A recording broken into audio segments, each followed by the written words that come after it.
Take 8. We are working with problem number 9 today, which states that if you divide some number n by all of these numbers, when you divide it by 13 you'll get a remainder of 10, by 12 remainder of 9, 11 remainder 8, and on until you get down to 5 remainder 2. Now if you're thinking this sounds like a least common multiple problem, you would be correct, and that is how we're going to handle it. So one of the methods for finding the least common multiple, which I like, is prime factorization. Basically, we find the factors of these numbers, and then we reduce them to their prime numbers, and then let's just do that first and go from there. So I circled the prime numbers. As for the other numbers, there are 6, 8, 10, forgot the 9 again, 9 and 12. So 6 can be factored into 2 times 3, and those are both prime, so that's good. 8 is 4 times 2, or 2 times 2 times 2, 2 cubed, and they're obviously prime.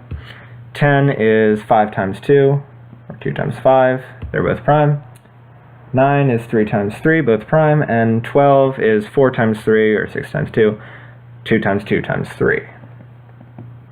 Alright, now the next step is to find how often, or the greatest amount of when each of these numbers occur for each of these numbers. So basically, when do the 2's appear most often, when do the 3's appear most often, and then we're going to multiply all those together to get our least common multiples. So 2's appear most often in this 8, and there are 3 of them, so 2 cubed again is 8. Multiplied by the 3's, most common here in 9, so times 9, 3 times 3. The 5's, there's 1 5, there's 1 5, so just 1 5. 7's, 1 7, 1 11, 1 13, and then we get this lovely multiplication problem, which I'm going to complete now.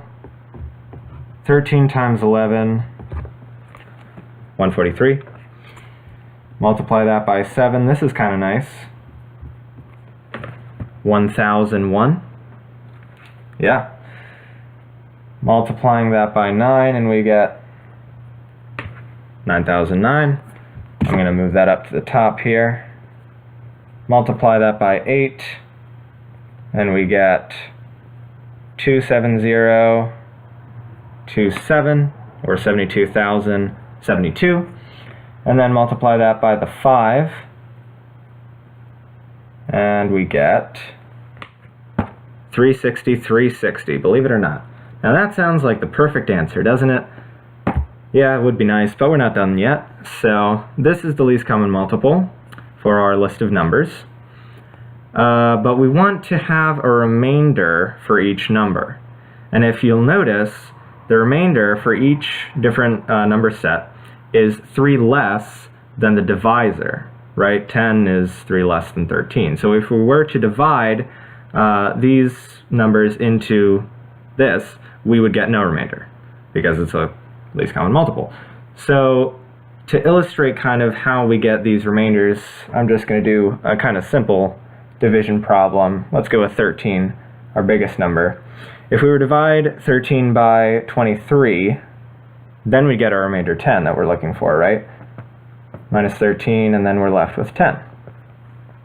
If we were to divide 13 by 26, however, 13 goes into 26, so that would just be 2, we know. But another way you can think about that, if you want a remainder, is if it goes in once, there's going to be 13 left over. And obviously, we know that's not how you do that, but that's a way to think about it. So there is our difference of 3, right, between the remainder and this remainder. And there's also a difference of 3 between the dividends, 26 and 23, difference of 3. So if we apply that to our least common multiple right here, we want a difference of 3 between this, so when we divide 13 into it, or any of these numbers into it, we get a remainder that is 3 less than that divisor. So really all we have to do is subtract 3. And then we'll get 753,063, 360,357, and that is our answer. Whew. All right. Well, that's it. Have a great day. See you later.